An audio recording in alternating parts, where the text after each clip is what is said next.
जब हम कैलाश मानसरोवर यात्रा पर गए, कैलाश जो हैं वो धुरी है पूरी पृथ्वी की। धुरी का मतलब सेंटर कीली, नहीं ये जिस पे पहिया घूमता है वो क्या बोलते हैं? अच्छा पॉइंटिंग अगर हम यूं घुमाएं तो ये है माना जाए। हाँ, ये पॉइंटिंग जिस पे पहिया, जैसे हमारे रथ में कीली नहीं होती, उसको वो उस पर पहिया घूमता है। Axis axle. एक सवाल और इस पे कि मतलब जितना बोला जाता है, क्योंकि लोग इसे ऐसे बोल देते हैं कि हम माइथोलॉजी, तो इसमें ये होता है कि जो सेंटर ऑफ द अर्थ है वो एग्जैक्टली वो जो कैलाश है और वो कीली है पूरी पृथ्वी की। लेकिन क्या होता है कि जब मैं ये चीज किसी को बोलता हूँ तो उसका सबसे पहले ये आता है विकिपीडिया करो, इक्वेटर कहाँ से जा रहा है, देखो इक्वेटर तो सेंटर ऑफ द वो है, कहाँ है सेंटर, मतलब मैं बिलीव करता हूँ ये सेंटर में, जब हम सेंटर की बात करते हैं तो बिल्कुल वो इंच बाई इंच और वर्ष बाई वर्ष नहीं होता। पृथ्वी जो है हर 1000 वर्ष बाद अपने आयामों को परिवर्तित करती है। अभी कोई इस बात को नहीं बता पाया कि इजिप्ट में वो पिरामिड कैसे बने। मैं बता सकता हूँ कैसे बने। हमसे शिक्षा लेके हमसे शिक्षा लेकर के ध्वनि विज्ञान से। ओम मणि पद में हुम जो मंत्र धम्म पद में आता है उससे बने। वो सारा का सारा ध्वनि विज्ञान था। हैया हो, आपने सुना जो वो नाव खेते हैं? या आप उसमें एक फेस्टिवल होता है। आप घर में भी अभी मजदूर जाइए, कहीं दूर मत जाइए, अपने मेरठ, मुजफ्फरनगर, दिल्ली, नोएडा, कोई भी वजन जब वो उठाते बोले हैया हो, एक साथ आवाज निकालते हैं वो जोर लगा के हईशा।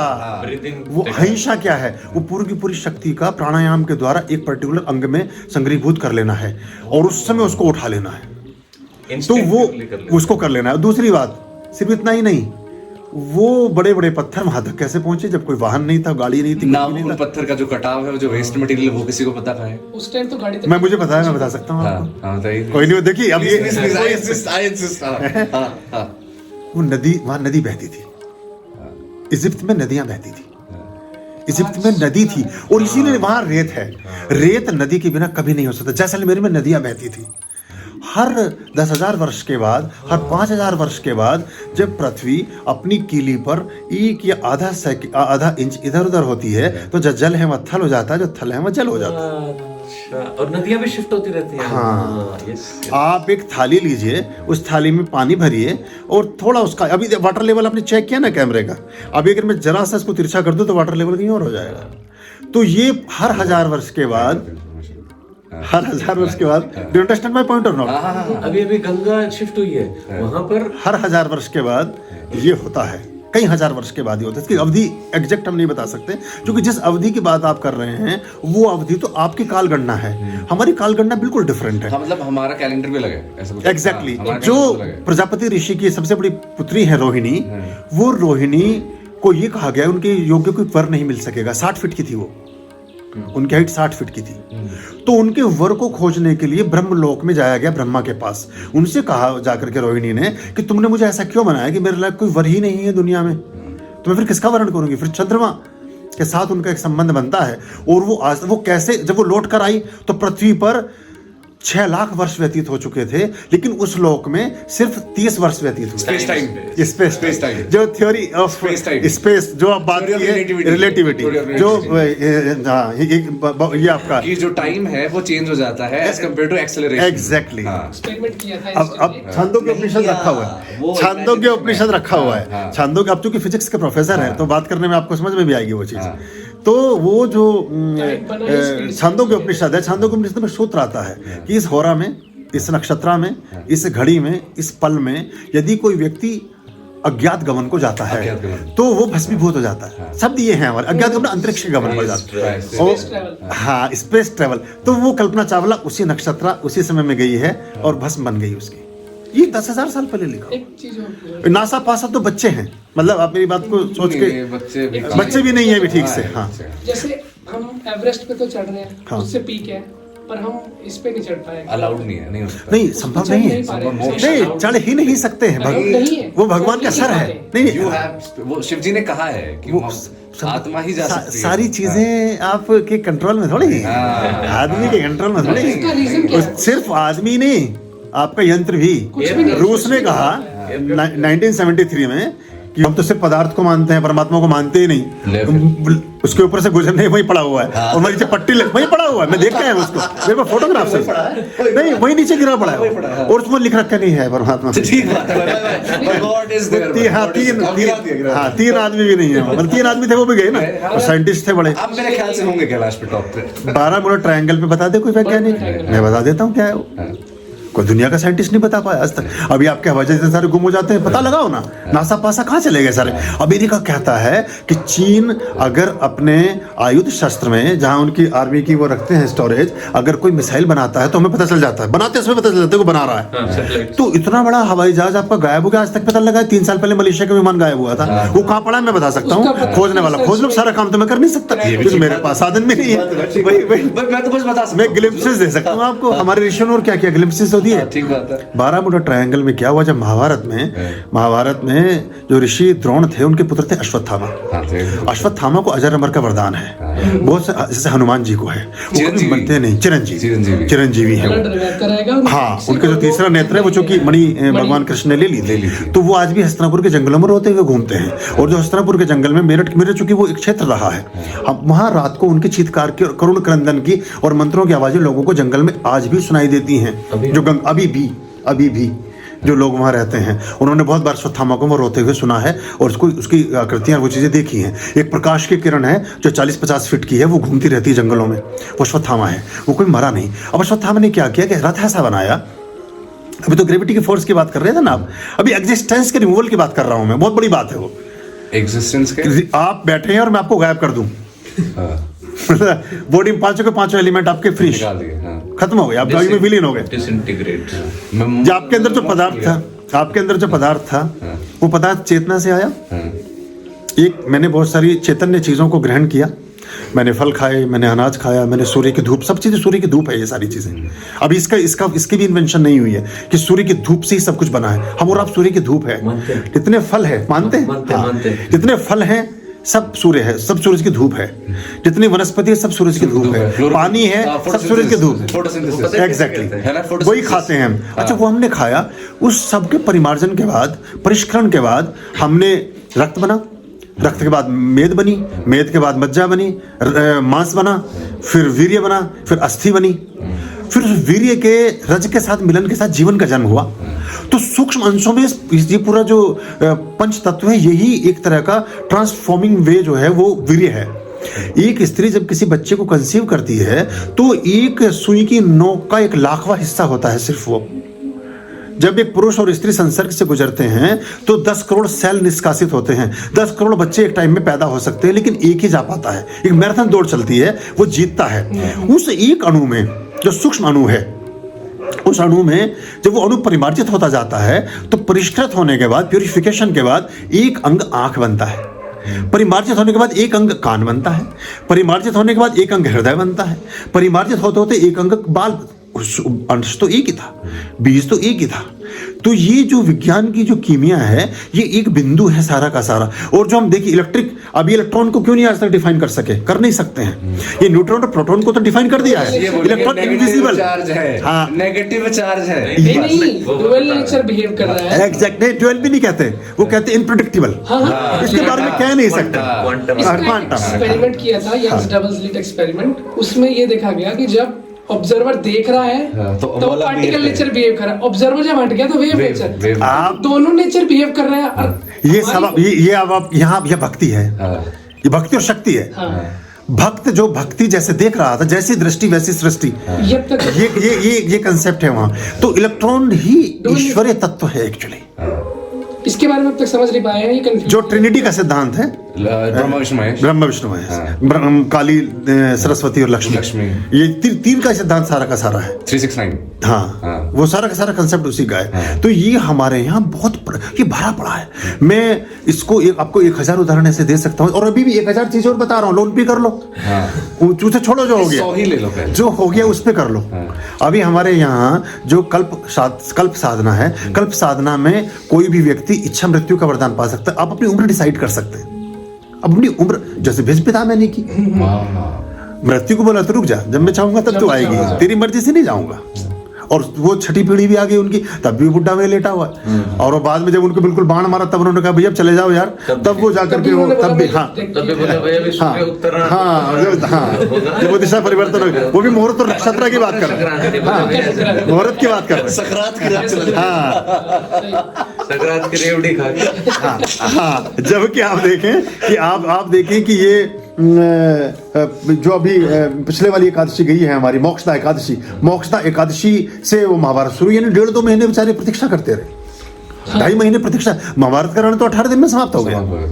और महाभारत की तो वो मैं जो बात थी वो एक्चुअली कहीं कहीं पहुंच जाते हैं। तो अश्वत्थामा ने एक ऐसा रथ बनाया, एक ऐसा रथ बनाया कि उसमें ऐसे यंत्र लगाए, ये यंत्र आप पीछे देख रहे हैं, ये पर्टिकुलर ऊर्जाओं को प्रत्यावर्तित करते हैं, उनको उनकी दिशाओं को बदल देते हैं, और या कुछ चीजों को ग्रहण कर लेते हैं, कन्वर्जन हम कहते हैं। हाँ, वो करते हैं, ट्रांसफॉर्मेशन भी करते हैं, ट्रांसफॉर्मेशन भी, रूपांतरण करते हैं एनर्जीज का।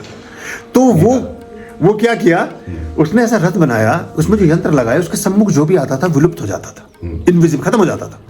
तो उसने जैसे वो घुमाना शुरू किया अश्वत्थामा ने रथ, तो पांडवों की सेना खत्म होती चली गई।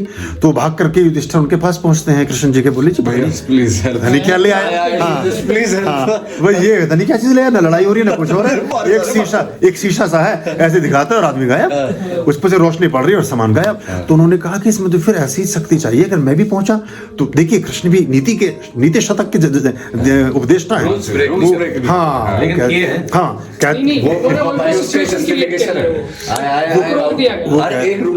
हाँ वो कहते हैं ये सब वरदान तो मेरे ही हैं, लेकिन अपने वरदान को मैं भी नहीं काट सकता।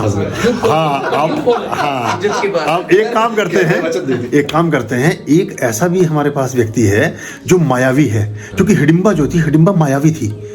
हिडिंबा जो जिनसे ये भीम की पत्नी, घटोत्कच की माँ, तो उन्होंने कहा घटोत्कच भी अदृश्य होने की कला जानता है और वायु में उड़ने की कला जानता है, हवा में उड़ करके पहुंचेगा, कोई देख नहीं पाएगा उसको, और यंत्र में उसका प्रतिबिंब नहीं बनेगा, उसकी छाया नहीं बनेगी, तो वो उसको जो है उठा करके भीम की मदद से तुरंत भीम आ जाएगा। और भीम का पुत्र भी है, दोनों बाप बेटे मिलकर के उसको अंतरिक्ष की कक्षा में प्रक्षेपित कर देंगे, आज के जैसे मिसाइल स्पेस। हाँ, तो वो उन्होंने उस रथ को उठाया और आकाश में फेंक दिया, स्पेस में घूमता रहा। वो आज भी आकाश गंगा में विद्यमान है, स्पेस में वो जैसे हमारे ये उपग्रह सैटेलाइट्स पड़े हुए हैं, वो घूम रहा है, उसका प्रतिबिंब जहां पड़ रहा है समुद्र में, वही बारामुडा ट्रायंगल, और उसके सामने जो भी चीज पहुंचती है वो विलुप्त हो जाती है। पर अगर वो घूम रहा है तो वो उसी एक जगह पे क्यों है? धरती भी तो घूम रही है, सैटेलाइट होती है कुछ, और ग्रेविटी की चीजें भी तो उसके साथ साथ मूव कर रही हैं, कुछ सैटेलाइट्स अर्थ के साथ साथ घूमती है। तो मेहर तुम, सूरज की बात हो रही है, मेहर तुम सोख्ता मैं, और वो है शीशाए रकीब, मैग्नीफाइंग ग्लास। मतलब ये मैं परमात्मा से बात कर रहा हूं कि मैं तो सोखता हूं और तुम सूर्य, तुम भगवान हो, और ये है मैग्नीफाइंग ग्लास, तजल्ली उस पर डालोगे तो मैं जल जाऊंगा, तुम अगर उसको कष्ट दोगे तो मेरे को कष्ट होगा, तो तुम मुझे कष्ट ही मत दो। मेहर तुम सोखता में, और वो है शीशाए रकीब, उर्दू के शायर की रचना है, वो है शीशा या रकीब, तजल्ली उस पर डालोगे, तजल्ली कहते हैं प्रकाश को डालना, छाया को डालना। अगर आप अभी सारी सूर्य की किरणें आप बैठेंगे जलेंगे नहीं, लेकिन अगर बड़े वाला मैग्नीफाइंग ग्लास लगा दो तो आप 1-2 घंटे में कर देगा वो सारी। राम नाम सत्य। तो उससे पहले नहीं होगा। जब वो प्रिज्म के जो 7 रंग हैं, तो जब उसे आप संग्रीभूत करते हो, एक ही बिंदु पर केंद्रीभूत कर लेते हो, तो अपना काम करती है। तो उसका जो वो मैग्नीफाइंग ग्लास उस यंत्र का पड़ रहा है बारामुडा ट्रायंगल में, वो जो है पहले हमने तो यूज किया उसको, क्योंकि हम नाम है स्याही चट, जैसे सौख्ता बोलते थे, स्याही सौख्ता चट, उसको उठा लेने वाला, अच्छा नाम मिला, मैंने बड़ी बार सुना, हम स्याही सौख्ता बोलते थे उसको, सौख्ता मतलब सोखने वाला, सौख्ता पेपर। तो वो कह रहा है कि अगर उस पर वो सबसे जल्दी जलता है, क्योंकि रफ फॉर्म में होता है, हैंडमेड होता है, तो वो कह रहे हैं कि अगर उस पर तुम वो डालोगे, सूर्य की किरणें मैग्नीफाइंग ग्लास से करके डालोगे, अगर उस पर तुम तजल्ली डालोगे तो मैं जल जाऊंगा। मैं उसका देखने रक्षा करने वाला मैं हूँ, उसके देख रेख करने वाला मैं हूँ, तो उस पर कष्ट ना देना, वो कष्ट मुझ तक आ जाएंगे। अगर तुम उसे दुख में डालोगे तो मैं जल जाऊंगा, तुम तो सोच रहे मुझे जलाऊं। तो ये गुरु का एक तरह का काम है कि वो आपके कष्टों को कैसे समाप्त करता है। क्या बात है। हाँ, वो 20 से उसको करता है कि नहीं, उस पर ना डालना था, जल्दी जलूंगा तो मैं, तुम सोच रहे हो कि उस पर पड़ रही है ना, मैं जल जाऊंगा। तो ये वो जहां उसका वो फोकस है उस मैग्नीफाइंग ग्लास का, वो यंत्र कभी समाप्त नहीं हो सकता, बनाया ही चिरंजीवी ने है। कोई भी पेंटिंग किसी पेंटर से बड़ी ना हो सके, नहीं हो सकता। कोई पुस्तक किसी लेखक से बड़ी ना हो सके, वही हमेशा बड़ा रहता है।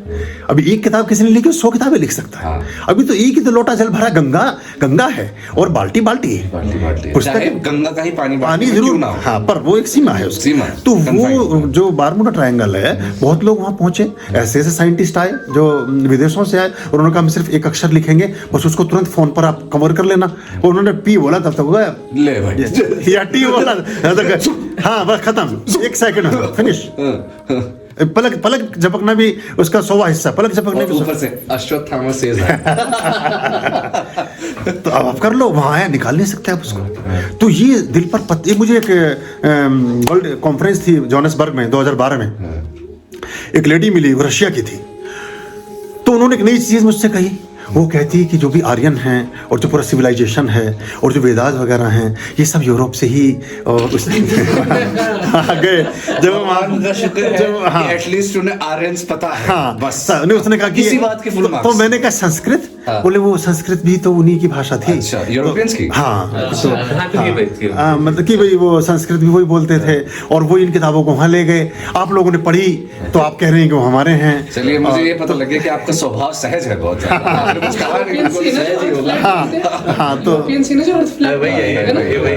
कॉन्सेप्ट तो मैंने उनसे एक बात ये की, मैंने देखो गन्ने की खेती आपके यहाँ हो रही है, गन्ने की खेती आपके यहाँ हो रही है, मूंग मसूर आपके यहाँ उगती है, हमारे यहाँ झक मार रहे हो 2000 साल से। हमें ही क्यों लूटने में लगे पड़े हो? क्यों आए, क्यों इन्वेड किया? सारे पूरी दुनिया, सारी दुनिया जो है क्यों लूट रही है? एक अनार 100 बीमार।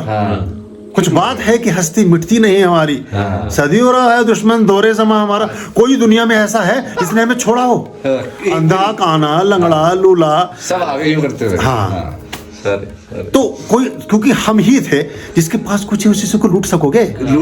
जिसके पास कुछ नंगा नहाएगा क्या, नहीं छोड़ेगा। जिसके पास ये, अभी दूर मत जाइए, सिर्फ 400 साल पहले चले जाइए। 400 साल से पहले की मुझे कोई पुस्तक दिखा दो जो दुनिया में लिखी गई हो। 400 साल पुरानी कोई इन्वेंशन दिखा दो जो दुनिया में हुई हो। 400 साल पहले की कोई लिपि दिखा दो। 1619 में ऑक्सफोर्ड में पहला the school of English languages खोला गया, जिसको हम ऑक्सफोर्ड यूनिवर्सिटी जानते हैं। हमारे यहाँ 25 साल पहले तक्षशिला यूनिवर्सिटी, नालंदा यूनिवर्सिटी और विक्रमशिला यूनिवर्सिटी चलती थी, जिनमें से तो पाकिस्तान में है, एक भारत में अभी भी है। वहाँ जब तैमूर लंग आया 9वीं और 13वीं शताब्दी के बीच, वहाँ 10 लाख पुस्तकें उस लाइब्रेरी में रखी गई थी, जलाकर राख कर दी। 6 महीने 3 आग लगी रही। गलत बात।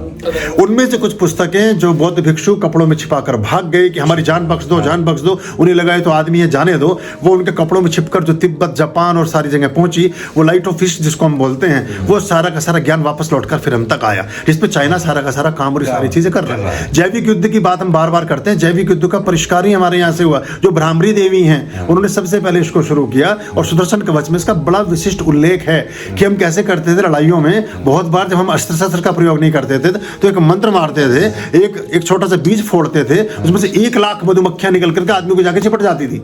हमारे वीडियो में होता है, अभी भी होता है, जो कि हमसे ही इंस्पायर्ड है। हाँ, and the great goes to us. तो हाँ, अब वो नहीं, वो इसलिए करना जरूरी है कि वो कॉपीराइट का मसला है। हमारा जो YouTube चैनल है उसमें हमने कभी किसी से नहीं कहा कि आप इसे सब्सक्राइब करें, आप इसे लाइक करें, आप घंटा दबाएं, आप घंटी दबाएं। अब वो घंटी, मुझे इस चीज से थोड़ी आपत्ति है। क्यों नहीं कहा? मुझे ये लगता है नहीं, जरूरत वही वाली बात है कि सत्य का प्रमाण क्या, लेकिन फिर भी मुझे ऐसा लगता है क्योंकि मैं जैसे ये जाती है, ये देखो, ये मैं इसको जाती समझता हूँ। जैसे मैंने आपको जितनी बातें कही आपको समझ आ रही है ना, लेकिन मैं आपको कहूँ कि नहीं, समझ में लाओ ही, पसंद करो ही। अच्छा। ये जाती है, ये हिंसा है आपके साथ। आपने पकौड़ा खाया, 3 जनों को पसंद है, आपको तो बिल्कुल भी अच्छा नहीं लगा, उदाहरण के तौर पर। कोई जरूरी है कि लाइक ही करो उसको?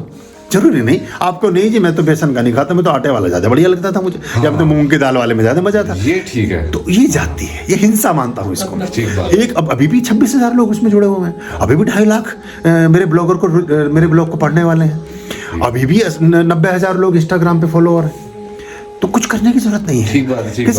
हाँ, तो इसकी हमने जब कुछ नहीं कहा, उसका आपकी स्वेच्छा है। उसका बाय प्रोडक्ट लोग क्या कहते हैं कि आप गुरुजी आप ये इसलिए कीजिए, वो कहते हैं कि उससे ना पैसा पैदा होगा, पैसा आता है। पैसे वो ये जो कॉपीराइट का सिलसिला हुआ, ये जो सारी चीजें करी, ये जो उन्होंने थ्योरीज को अपने नाम लिखवाया, ये सारा जो ये बना रहे हैं, इसका पेटेंट करा रहे हैं, उसकी वो ग्रीडी लोग हैं, भूखे नंगे लोग हैं। 400 साल पहले जब हमारे ताजमहल बन रहा था तब ये मछुआरे थे, पूरा यूरोप और पूरा अमेरिका, ये नदियों के किनारे बैठकर मछलियां पकड़ते थे, इनके पास कुछ भी नहीं था। इनको जब कोलंबस भारत यात्रा पर निकला और नेपोलियन, जब इन लोगों ने यात्राएं की, सबसे पहले वो रेड इंडियंस के पास पहुंचा अमेरिका में। वो जाकर के उसने कहा कि जो मुझे बात बताई गई हैं, जो हमने प्रसंग सुने हैं उसके कन्फ्यूशियस के, कन्फ्यूशियस 11वीं शताब्दी में भारत आया, और इससे पहले बहुत से एक चीनी यात्री था वेन सांग, ये हमारे भारत में आया। ये चीनी यात्रियों ने अपने जो उदाहरण लिखे, दुनिया को जाकर के बताया कि भूखे नंगो तुम मरे जा रहे हो रोटी के लिए, तुम्हारे पास कुछ भी नहीं। दुनिया में ऐसे लोग हैं जो सोना खाते हैं, सोना पहनते हैं, सोना बिछाते हैं, सोना ओढ़ते हैं। कोहिनूर उनके गधे के गले में लटका रहा 500 साल तक, अब वो उनके सिंहासन में लगा हुआ है। कोहिनूर हीरा जो गोलकुंडा के खदानों से निकला, वो एक गत्तेली को मिला था, सच्ची घटना है। और जो आज कोहिनूर हीरा है, इससे 10 गुना बड़ा था। तो उसे चमकदार पत्थर सा लगा, वो उसे उठा लाया, उसके बच्चे उसे लुका कर खेलते रहे। उसके बाद में उसने धागे में बांधा, रात को चूंकि आता था तो उसका गधा दूर से दिखे, वो गधे के गले में लटका रहा। ये कोहिनूर की सच्ची हिस्ट्री है। गोलकुंडा की खदानों को जब पढ़ेंगे, जो हैदराबाद, जो हमारा आंध्रा को जो पूरी हिस्ट्री है, तो वो गधे के गले में लटका रहा बहुत वर्षों तक। अब वो गधी के ताज में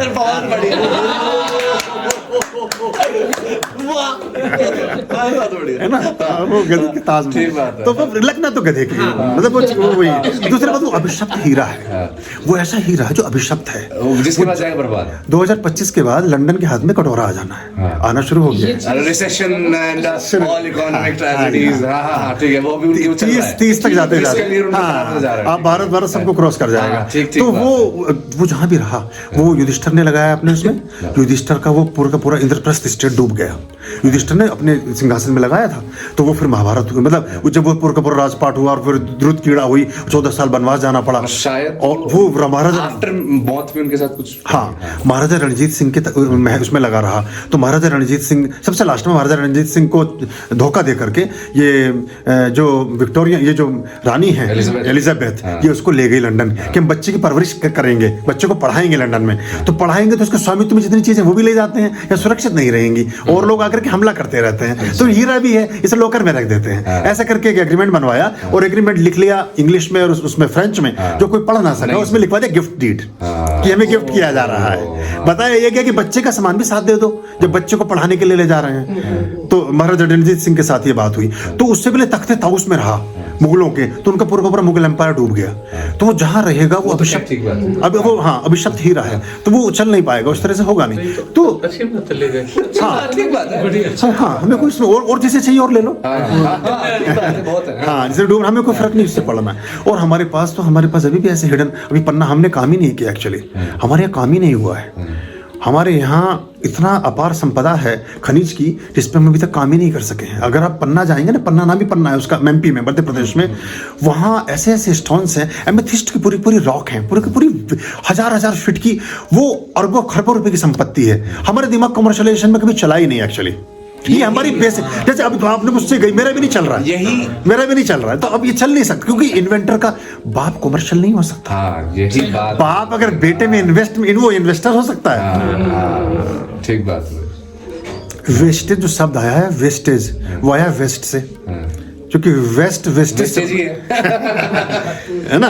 मैं चीज पूछूंगा, मुझे चीज पूछनी है, क्या कहते हैं कि ये वाली बात है ना कोलंबस वाली, कि उन्होंने, अब वो रेड इंडियंस के पास गए, तो उन्होंने कहा, हाँ, वो बता रहा था यात्री की बात, उन्होंने कहा हमने सुना है कि वहाँ तो बहुत सोना है, वहाँ तो घर सोने के बने हुए हैं, वहाँ हर आदमी मखमल पहनता है, वहाँ जो है ऐसे ढाका की मलमल है जो अंगूठी में से निकल जाती है और पूरे रजाई के रूप में ओढ़ा जा सकता है, इतना बड़ा वस्त्र अंगूठी में से पार हो जाता है। ऐसी यहाँ तो कोई भी ऐसा नहीं मिल रहा, तो सड़कों किनारे बैठे हुए नंगे दंगे ये तो फल खा रहे हैं, और लाल रंग की शक्ल, तो उनको नाम दिया रेड इंडियंस, उनको रेड इंडियंस कहा गया। वो वापस पहुंचा, फिर उसने जाकर के कहा कि वो तो इंडिया की बात तो वहां कुछ भी नहीं मिली। उसने कहा तू गलत दिशा में चला गया, उससे बातचीत हुई, बोले तू अमेरिका पहुंच गया। उसके बाद में तो उसने फिर जो है कोलंबस ने अपने अनुभव में लिखा, उनको रेड इंडियंस इसलिए कहा जाता है कि वो आया तो इंडिया के लिए था खोजता। फिर दूसरी यात्रा में वो भारत के लिए पहुंचा। वो कह रहे भारत की खोज उसने की, वही मैं यही मेरा सवाल है। एक्चुअल में अमेरिकी जो है उन लोगों के लिए थी, वो वो उन लोग, रेडिलियंस है। हाँ, ठीक बात। और जो असली अमेरिकन है वो आज भी द्वीपों में रहते हैं, जंगलों में रहते हैं, उनको वोटिंग राइट्स नहीं है। अमेरिकन जो आज का अमेरिका है, ये पूरी दुनिया का एक संग्रह किया हुआ एक बस्ती है, एक कॉलोनी है, जिसे पूरी दुनिया के इंटेलिजेंट लोगों ने आकर के अपने कॉलोनी एक क्लब बना लिया है। आज का अमेरिका वो है, लेकिन हाँ, और उनको United states of America, not America, United states. तो जो असली अमेरिकन थे वो आज भी जंगलों में ही रहते हैं, उनको पारितोषिक दिया जाता है, उनको भत्ता आज भी दिया जाता है, उनको कि वो अपना क्लेम ना कर सके, उनको उसका वजीफा दिया जाता है, उनको पैसा दिया जाता है और वो वहां रहते हैं, उनको वोटिंग राइट्स नहीं है। तो ऐसे करके दुनिया में ये असल में उनके लिए सारी खोजें थी। देखिए अब एक उनके लिए थी ये सारी चीजें कि कहां से किसने किया, हमारे लिए जरूरत नहीं है उसकी। अब आप बाहर से आए, अब आपने किसी से जाकर के कहें कि पकोड़ा आश्रम के साउथ ईस्ट कॉर्नर में अग्निकोण में एक स्थान है, वहां एक कढ़ाई लगी है, वहां एक गैस का चूल्हा लगा है, उस पर एक पदार्थ उतरता है, उसे वो पकोड़ा बोलते हैं, और वो मैंने वहां बनते देखा है। ये खोज आपने की, ये पकोड़ा हम तो सैकड़ों सालों से खा रहे हैं।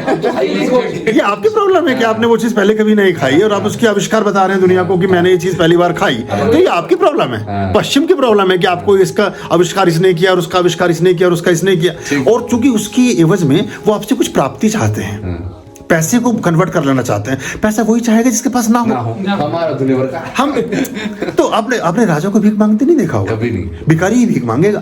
तो उनको हर चीज में बेचारों को सबसे पहले ये दिमाग में लगाते हैं। आज भी वो विपन्न ही है और फिर से विपन्न हो जाएंगे, फिर से विपन्न हो जाएंगे। तो भारत इस दुनिया को अगर 4 वर्णों में बांटे, अब मुझे लोग माफ करें जो कि मैं दुनिया के बोल तो देता ही हूँ, ये धारावाहिक किसी प्रकार की उससे नहीं है, ये डिस्क्लेमर जो है ना, किसी के भावना से मतलब वो ना हो, हाँ, तो उसको आप मतलब अपने लिए ना लें। लेकिन अगर शूद्र हैं तो वो कुछ देश हैं, अगर कुछ क्षत्रिय हैं तो वो कुछ देश हैं, अगर वैश्य हैं तो वो कुछ देश हैं, और ब्राह्मण है तो वो भारत है। ठीक बात है। तो अगर इसको हम देशों की परिपाटी में बांट सकें, तो जब भी ब्रह्मत्व होगा, ब्रह्म का अणु होगा, परमात्मा से संबंधित चीजें होंगी, ज्ञान का प्रचार प्रसार होगा, उसके लिए आपको ईस्ट की तरफ जाना ही होगा। आपको भारत का मुंह देखना ही पड़ेगा, आपका गुजारा चल नहीं सकता। और अभी तो क्या हो गया, ये जो सूचना संचार का प्रादुर्भाव हुआ है, इस प्रादुर्भाव से चीजें और ज्यादा पारदर्शी हो गई हैं, और ज्यादा नीर क्षीर विवेक हो गया, सब चीजें पटल पर आ गई हैं, स्पष्ट होता जा रहा है। अब मुझे ज्यादा रेफरेंस देने की जरूरत नहीं, आप उसको कोरिलेट कर रहे हो मेरी हर बात को। आपको ज्यादा समझाने की जरूरत नहीं, मुझे इतनी मेहनत की आवश्यकता नहीं है। तो ये एक अच्छा युग है और इस युग में इन चीजों की और आसानी हो जाने वाली है, तो वो बढ़िया कर रहे हैं काम। हाँ, ये अभी नहीं हो सका, इसका मुझे कभी कभी अफसोस होता है। जैसे हमारे यहाँ कोई अगर मुखाकृति, एक ऐसा विज्ञान है ज्योतिष में, ज्योतिष की 16 शाखाएं हैं, उनमें एक मुखाकृति, यानी मुख की आकृति के अनुसार आप पूरी गणना कर, आपके कान कैसे हैं, आपकी नाक कैसी है, आपकी आंखें, आपके दांत, आपके बाल, इस सब से सब बताया जा सकता है। और आप निकटतम योनि फेस रीडिंग, मेरा फ्यूचर, किसी भी सब कुछ, अच्छा, पास्ट फ्यूचर एवरीथिंग। और किस योनि से आप आए हैं, आप निकटतम किस योनि में थे, इसलिए हर व्यक्ति में किसी न किसी पशु की भी लुक होता है। कोई बैल जैसा लगेगा, कोई सांप जैसा लगेगा, किसी की शक्ल थोड़ी गधे जैसी, किसी की बात जैसी, किसी की शेर जैसी। तो ये वो निकटतम योनियों से के परावर्तन। वरना एक माँ बाप की संतानें हैं, एक माँ बाप के 5 बच्चे हैं, 5 रंग में, रूप में, कद में, काठी में, भाग्य में, सौभाग्य में, दुर्भाग्य में, उम्र में, शिक्षा में, विद्या में, सब अलग अलग है, समझ में, हर बात में, सब में अलग अलग है। वरना अगर एक ही फैक्ट्री का प्रोडक्ट है, अगर एक ही माता पिता के संसार एक जैसा होना चाहिए। एडम एंड ईव, हाँ, कह रहे हमारे यहाँ ये इन्होंने उठाया शिव पार्वती से, और ये इन्होंने हव्वा खातून बोल दिया जो मुस्लिम है, और वो उन्होंने एडम और ईव। अभी एक कोशीय जीव, ये देखिए, ये जो एक कोशीय जीव की बात आती है, ये भी हमारे यहाँ अथर्ववेद में इसका पूरी गणना है। जैसे पैरामीशियम और अमीबा के रूप में आप जानते हैं कि वो एक अवधि के बाद अपना हिस्सा टूट कर अलग हो जाता है, वही मादा और वही नर हो जाता है।